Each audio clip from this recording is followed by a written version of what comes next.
Well, here we are with number 12 of our block of the month, our miniature block of the month for 2020. It's hard to believe we got through all of these blocks. Thank you for taking your time to join in on this journey, and I hope you've learned a lot. It's interesting to note that the block we'll be doing tonight, which is this one here, the pointed star, has 36 pieces. I'm not sure if you had counted any of your blocks for the number of pieces. This one has 36. The entire quilt, as we are doing it in this diagram, has 360. Does it feel like you've come full circle? Well, let's get this one done. So the pointed star, here's our full-size sample, really actually looks very complicated. But it is quite simple, and it's constructed in a way that you may not anticipate. When we look at the pattern, we have two pairs of units, two for A, two for B, and two for C. And they're opposite, but they are also symmetrical. So it won't be that complicated. Each one will be doing twice, technically. And what I've done is marked all of the straight of grain that we'd like to have, so we have strength on the outside edges. And we'll be using a lot of templates in this one. So you'll see as we set up the pieces for cutting that we'll be cutting some of these out. I suggest that you cut out any of these that have the straight of grain in them, because we'll be using each one of them. These triangles we'll be cutting from squares. They aren't necessary, but I've included them in the next step. It's been a little while since we needed to use our little templates, but we're working with some familiar things as well. So in order to get the straight of grain on our long side of this template, we'll be using one large square. It's 3.5 inches, cutting it twice diagonally. To get the straight of grain in the corners along the right angle sides, we'll be cutting once diagonally through a square, and it's 2.5 inches. And the rest will be from 2-inch strips, primarily, that we'll be using the template and adding about 3/8 of an inch. I cut myself a little short on this one, but the information in your handout will tell you how far to go with this 2-inch strip. This is also 2-inch, 2-inch, and then this last one is 1 inch, 1.5, sorry. And we're going to be adding about 3/8 of seam allowance so that we have plenty to work with. And then we'll be stacking up our pieces. These are all right side down. These ones that are cutting 2 at a time are right sides together, which when these are symmetrical is fine. These actually have a little bit different shape, so we'll be working with a pair in each one of our units so that we have the right angles. This is a symmetrical one, that's fine. These are opposites, so we want them right sides together. So working from pairs of right sides together fabric will give us one of each of the triangles that we need. So let's get ready to get our units set up.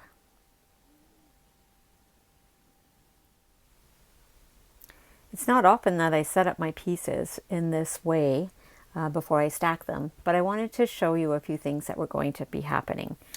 We have this A unit. It's going to be made from just the medium and the dark. And by the way, I didn't mention that the light is actually our second light. So if you're working with alternating lights, it is the second light that we'll be using. That will be clear on the handout. We're going to be working with just these 2 shapes in 2 colors and making 2 of the A units. So we'll be stacking those up and then putting them together. And that's fairly straightforward. Even though it's a funny angle, it will become a square that will be on point. So we'll get those set aside. We'll stack them separately. And then our B unit is a little bit different in that the one thing that I wanted to make sure that you were aware of in setting this up with our little templates was the straight of grain, but also this angle between the dark and the medium is not exactly the same. If I flip this over, these are both you can see how the straight of grain is now going at an angle. So we want to be careful that we're putting them together in the same way. So we're going to pick them up in this order with the right side facing down so that they're going to be in the right way when we put them into our piece pattern. which is this one here. So we have, starting with the medium, we'll be working the light and then the dark with this angle, and be sure to we'll be checking that as we sew to make sure that we have those right. And this is exactly the same as this section of our C unit, except that we'll be adding these triangles on the end, and they have, even though the size is almost exactly the same as this triangle and this triangle are almost identical, well, look at that, they are. The grain is the part that's important. So the grain has been cut on the longer side here as opposed to the grain on the shorter sides. So we're going to make sure that we set these up on the either end of our C unit. And we should have all of the grain going where we want for our pieced block. So let's head to the sewing machine. Starting with our A unit, we'll be making 2 of these, and we'll be working with just 2 pieces, 2 different colors, and sticking this kind of odd shaped half of the center block together. So we're going to flip our first unit piece, A1, down, right side down, so that we get it started correctly. We'll make a fold in our paper and tuck this underneath in the shape that we can see is happening with this kite. And we'll give ourselves a little bit, 3/4 inch or so, and we can pick up our next piece. And if we need to know which way it's going, if we take a look at it under here, we can see that the narrow point of our triangle is going to be on our right. So we're going to set up this side here on the top, right sides together, and that will give us the triangle that we need to make the other little point of our star. So I'm just adjusting it a little bit so I can see that it's about 3/4 inch, and I'll bring it to the machine to get the stitches in there. We're going to be working right through in the seam allowance. I've indicated them on all of the pieces this time, just as a bonus. I know you can do it without, but I just felt like I wanted them on there. Okay, we got our triangle, flips over, we're going to give it a press. Just set up the stage here.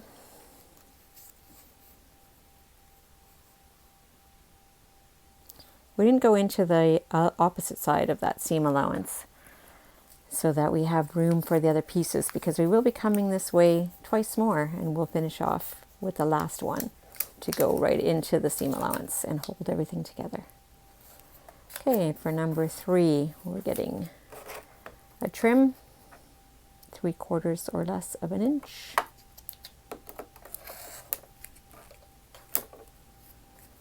And again, we can take the top piece. If we look at what's happening here, we want the very narrow part of our triangle. That's actually a quadrilateral. I guess there's 4 sides, but we want this pointy part to go into the bottom on our left side, right side. Right hand side, we've got some extending on beyond, and we've got a little point sticking out here, so we know we have enough. If anything, I might move it down a bit so I can see this little dog ear here. Then we know we have enough.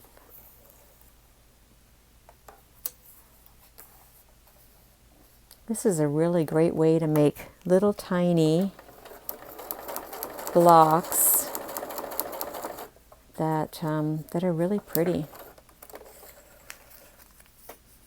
Be fun to see what else we can put these into without the star trails. Okay, you kind of get what's going on here now.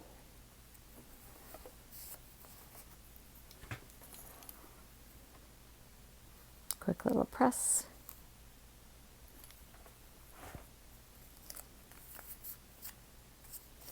We'll make our last fold. This time we'll be sewing right from the top edge to the bottom edge of this fabric piece.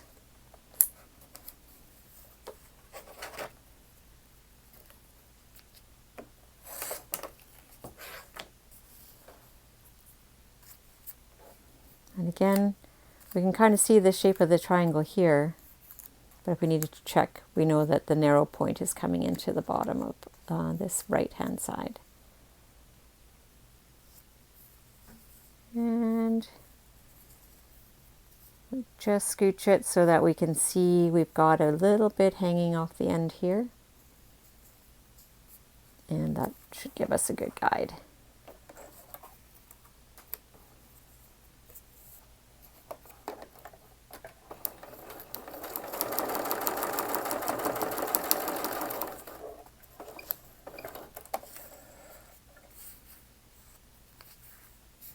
Where's the other string here? There we go. I like to keep my threads tidy, so I'm always trimming them off. Okay. Looks like we're a little short here. I think I'm going to move this up. So if you make a mistake and you need to just adjust it, we had more than we needed on this end, so I'm going to move it down, but I'll just pull this material back and clip a few of these threads. It comes off quickly. There we go. Clean some of this mess. There we go. Let's try that again. We got the triangle going the way we want. And this time I'm going to make sure that I move it down to the bottom on my right hand side a little bit more.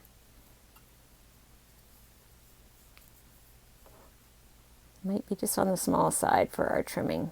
Maybe it was me. Okay, so now this edge here is matching up with the paper line. And that was a bit confusing because it really is more paper than we need. So I can actually pull it down a little bit more. So I'm going to just snug it underneath. Because this is a tight one, and that's what happens when we cut our pieces just a little small. We'll make sure that the pattern indicates a bit larger for your purposes. Maybe you won't have that problem. But it gave you a lesson in how to undo and redo.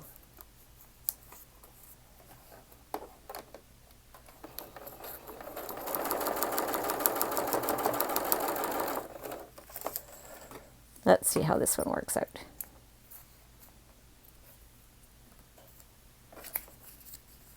Okay, I think this is going to be much better. Now at least I have some in the seam allowance. That's going to work. So we'll go with that. Give this a press.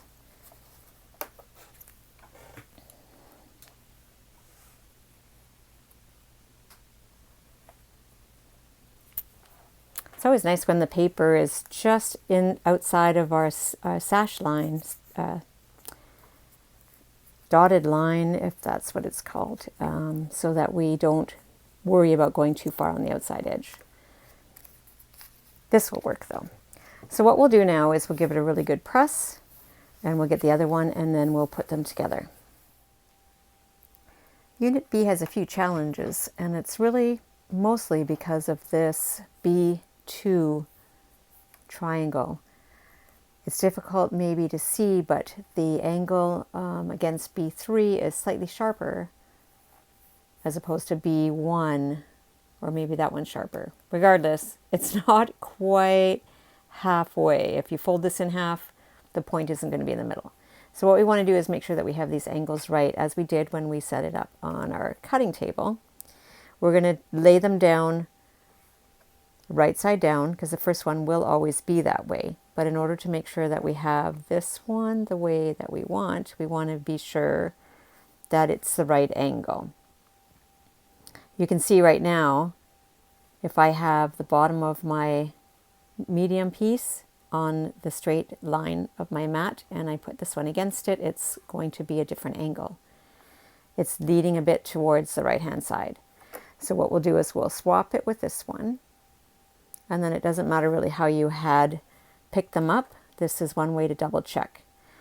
So then when we want to make sure we get the right one of our dark pieces. Which one is it going to be? We want to be sure it's going to not be this way. We're going to have it down, right side down for one, so we can see that this one is going to work. So all of these now are even, and this is the order we want to put them in. We'll deal with these ones in a sec. So we're going to start with our B, and we'll B1. We'll put that behind here. We've got a crease, so we'll set this one up. And all we need to do is make sure that we have it sticking a bit beyond our dash line and 3/4 of an inch from this raw edge. And then, because we need to see this triangle, this next triangle is going to have the wide part on the mat opposite, so that the point is pointing to the right, the point of B is pointing, B1 is going to the left. So the widest part of our triangle is going to be on our left-hand side. So we pick that up. We know this is the piece we want. We know we want it right side up, and we want this fat end on our left. That is going to be how we will get the shape that we need. Now, it's not a huge deal if it's the wrong triangle side. It really will fit in nicely, and I bet most people would have no idea that it was not really going to be that way, or that it could have been a different way. But the grain of this one in this position will be perfect for where it is. Otherwise, the grain would be just slightly different. If I was using a striped fabric, it would definitely make a difference. So it's good to double check these things. We'll sew down between 1 and 2 of B, just as far as the sewing line. My little scissors. And I've become kind of a stickler for the straight of grain in my pieces. You can create a lot of beautiful paper pieced patterns where it looks adorable, and the grain is just helter-skelter. You could just lop off a piece of fabric and sew it on, and you'll get a similar look of what we're doing, but ours, the ones that we're doing with this particular precision of the straight of grain, gives a very professional look. It's a very impressive look. And I don't know, I've never been in a competition for foundation piecing, but I suspect that this method would really bring some good reward in judging. Yeah, I'm just a little left brain, I guess. Okay, so we had set this one up already, so the right side is down, and we know that this is the way that we wanted to have it, as we had before. We can flip it over and see. All the angles are going to be nice and flat. I know this is a little nitpicky. I guess my husband says I'm pedantic. I don't know if that's a good thing or not, but here we go. That's what I am. All right. So let's set this one up, and we'll have all the grain going exactly the same in this unit. It'll be a stronger block too, and it should be less shifting. Probably find it way more precise. Hope I haven't talked too much and lost track of what I'm doing. Let's see. I won't hold any other methods against you if you choose to do them. I like to be precise, and I think it's fun to be that particular. Oh, look at that. Now this doesn't really show a lot of the grain, but I know that it's nice and sturdy. I've got the straight of grain on the edges where I'm going to be sewing pieces together when there is no paper to hold them. So that will also give us very accurate piecing. Once the paper's gone, we need lots of help to keep things straight. All right, so we'll flip this around. We're going to go to 4. We know that we have our light that was the opposite because we pulled it from a pair that were cut at the same time with right sides together.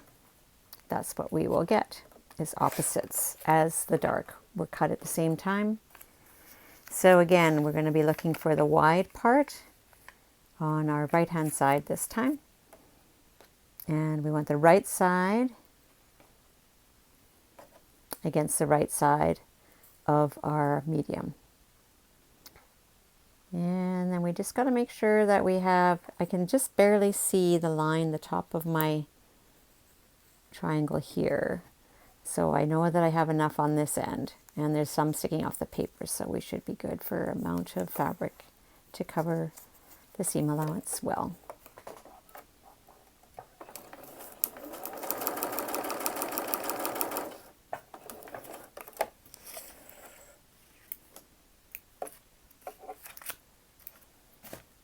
Okay, we'll press this one. The grain's going to be all in line.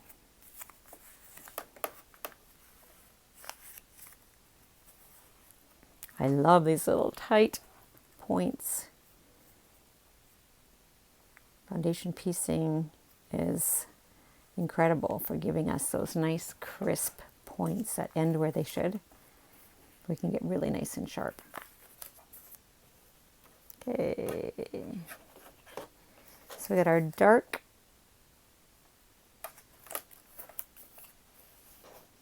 Lots of extra fabric here, which is fine. I'd rather have too much than not enough.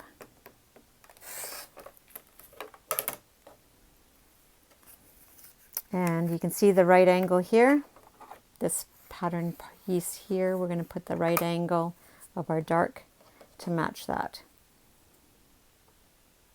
So it'll go in behind. And I'm going to tuck it a little bit behind, a little bit so you can't quite see it underneath the white, so that we don't get shadowing. It's also another technique that would bring greater marks if it was being judged. Okay.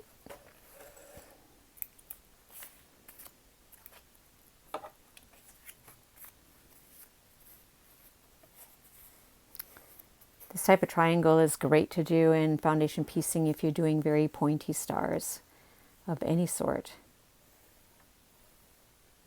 The ones that aren't done by half square triangles and are just taller, you can make foundation patterns to use for that. It's great.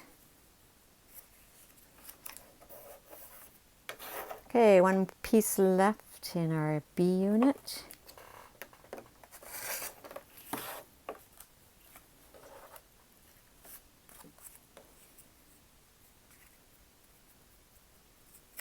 Right side up, I've got the hypotenuse that's going on here, just like adding a flying goose, working on flying geese.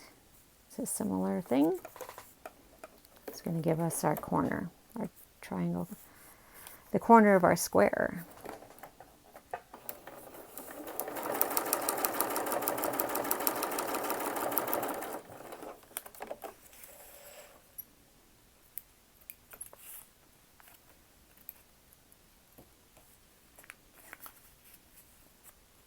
Look at that.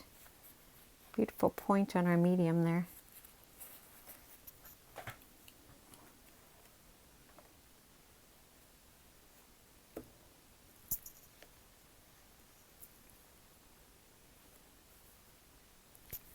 Okay. So we'll go ahead and make our second B unit, and when we begin our C units, we will get as far as this point before adding on the two triangles on the side. And then we'll trim everything up and we'll talk about assembling them.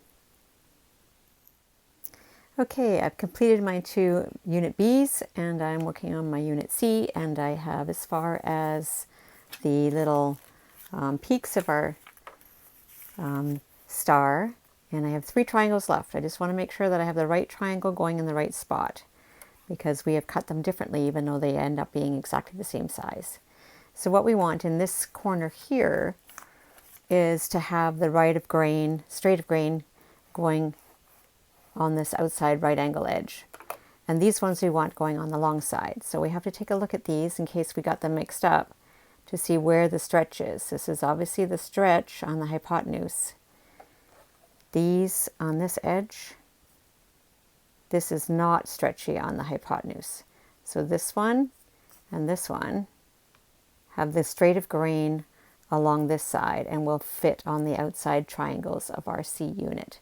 So we'll add them in this order. We'll put on our C, and then we'll add on the other C6 will go on, and then we'll put 7 and 8 on these corners. So we'll just do that quickly. Make sure it's right side up.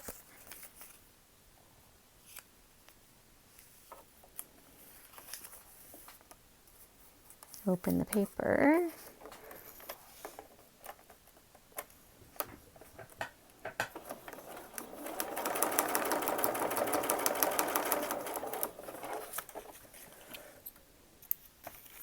Now this printout I'm using actually has a line going straight into the outside edges, but we will be coming this way again, so that pattern will be altered so that the seam allowance when we go this way will be the straight line. Just a pattern adjustment that needs to be made now that we've made this. Now that I've been working on this piece, I recognize there's an error there. That happens. Okay, so we have this piece with the straight of grain going along the outside corner, which will give us nice stability for when we sew it to the other blocks. Okay, so we'll go to 7, my cardboard.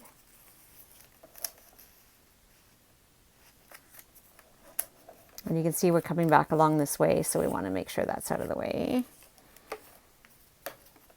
That seam allowance doesn't need to be there just yet. Okay, this triangle now is going to have the right angle here. So when we put this one in place, it's not the hypotenuse, it's this one side that's going to be lining up, so we can see this line is the same and the right angle is on the top right.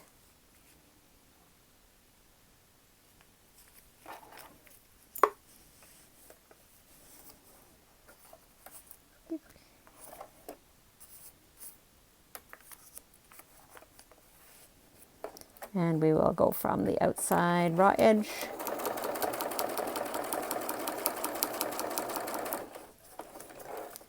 all the way down to the bottom. It's one of the biggest pieces that we've been working on in our blocks. They're starting to get stuck underneath my little mat here.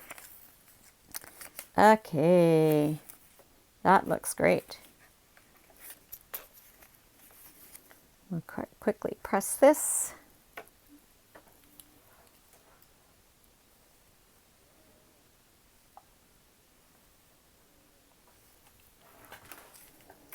Add the last piece.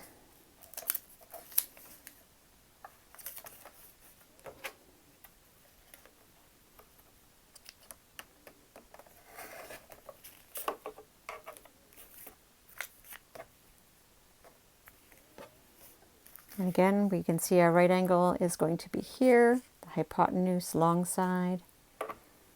And we'll tuck this one underneath, right side. Yep. Right side up. It's the last piece for me to sew in. My other C unit is finished. Waiting for this one.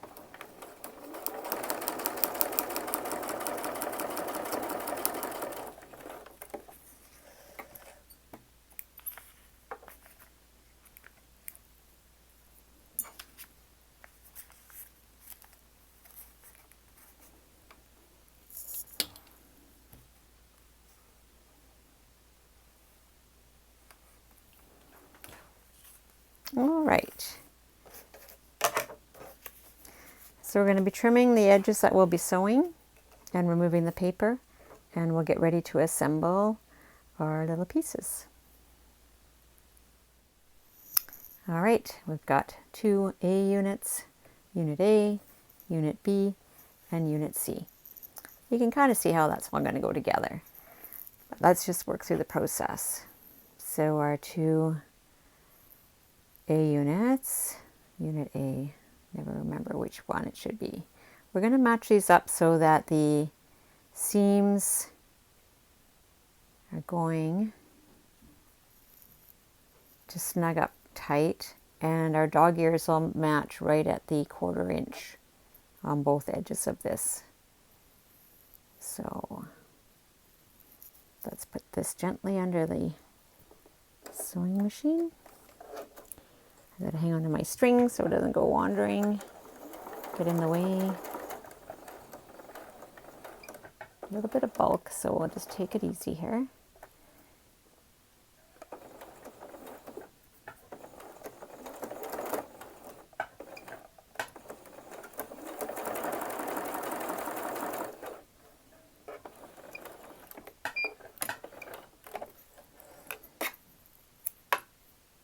All right.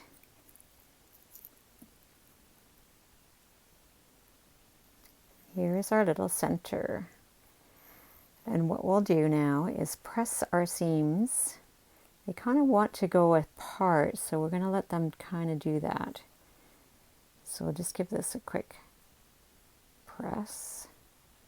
Try to get almost like a little pinwheel in the middle. We'll just smoosh it down however it goes best. Be right back. Okay, smooshed down the center. Now I would typically prefer to use a dark thread, because in this case, as I pressed it open, a little bit of the white just started to show a little bit. So I might just pull that out because it might bother me. We'll just see. So what we'll do now is we're going to add, we've kind of created this pinwheel with just pressing that drum the way that it wanted to go. And we'll add these pieces to each edge. So we're going to be putting one on one side, one on the other side.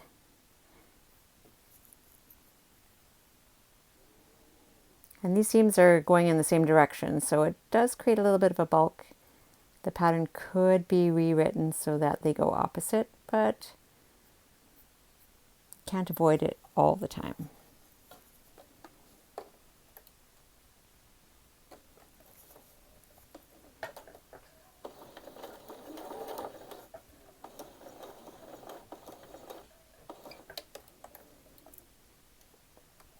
I think I'm going to set my machine back to the 2.5 stitch length because it might be a bit too dense if it's small at this point. It's great for the paper piecing because it'll hold everything in place, and the bulk isn't that great there. This will give it a little bit more room. You can see the difference perhaps in the stitch size from 2.3 to 2.5. Wow, look at that. Put this on this side.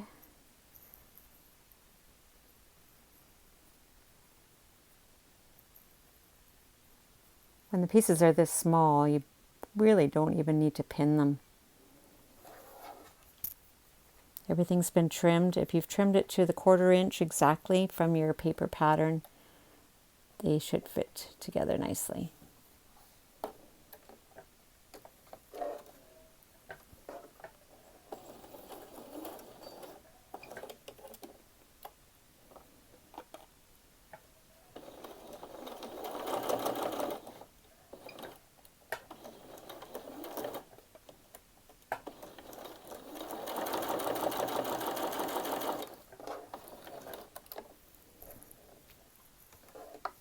Hard to see my white scissors on the batting. The white batting. I guess the sewing machine's the same color too. Okay. So we're going to take a look at and see which way we want to press the seam allowances, because we've already created a seam allowance by the way that we constructed this piece. So since we've, in the process of constructing this piece, we've put the seams already to the outside from the center, we'll leave these ones going in, and you can see it's kind of already trying to do that. You can always use an idea from the fabric itself. It'll tell you perhaps which way it wants to go. So I'm just going to step over to the side here to press.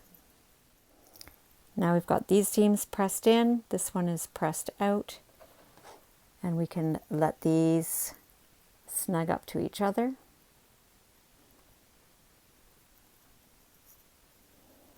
And in this case, I probably want a few clips just to hold things.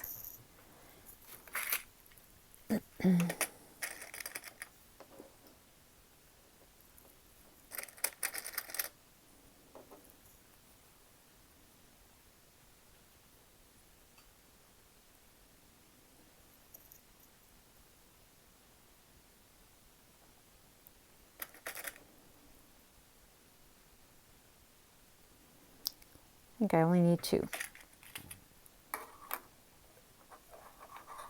I got a little crazy dog hair, dog tail, dog ear, some random bit of extra fabric. Okay. And again, this should really be a 1/4 inch where it matches. I have taken off all of the extra fabrics from all the papers rather than leave the outside edges for squaring up at the end. I think in this case that would be best.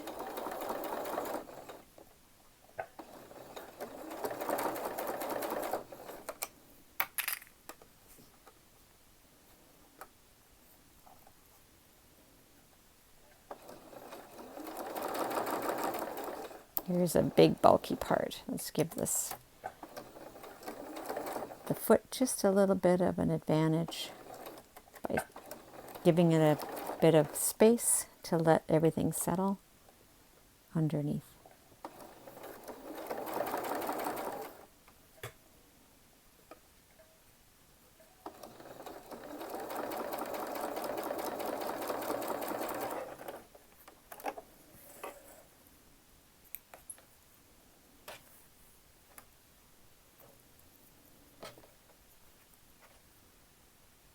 All right, we'll do the same for the other side.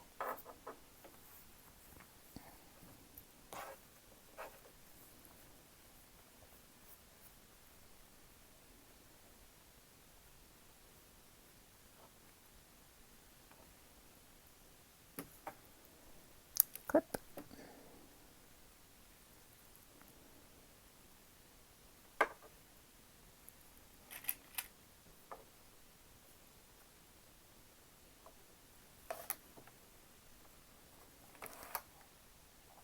Now there is a bit of stretch here because we wanted the outside edge to be sturdy for assembling with other blocks. So you have to be careful not to stretch on this triangle side.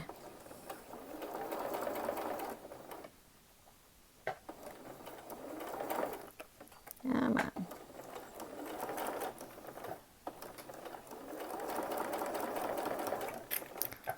Might be time for a new needle in my machine. All that paper is hard on the needles.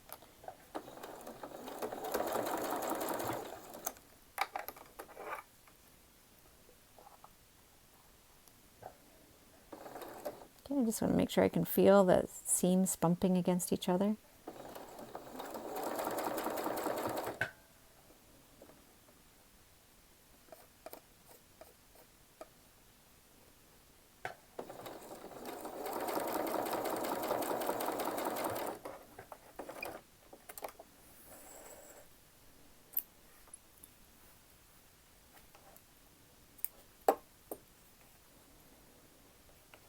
All right.